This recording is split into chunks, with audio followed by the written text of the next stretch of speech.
શું ભાઈ નામ શું તમારું? મારું નામ પરમાર સંદીપ. સંદીપભાઈ. સંદીપ. સંદીપભાઈ ક્યાંથી આવો છો? સરાપર છે એવું તાલુકા મારો તાલુકો કાલાવડ આવે. તાલુકો કાલાવડ, ખરાપાદર. સરાપર ગામ. અને આપણે સ્પ્લેન્ડર કયું મોડલ છે? સ્પ્લેન્ડર 2016 નું મોડેલ છે. અને સાયલેન્સ આપણે કેટલા વાળું નાખ્યું? સાયલેન્સ આપણે નાખ્યું છે 3600 વાળું. 36 વાળું નગારી અવાજ નાખ્યું ને? હા નગારી. હાલો અવાજ સંભળાવી દો.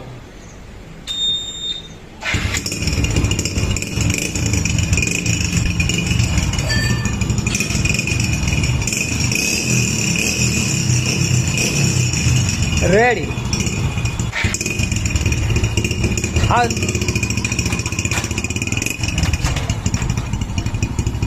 જા.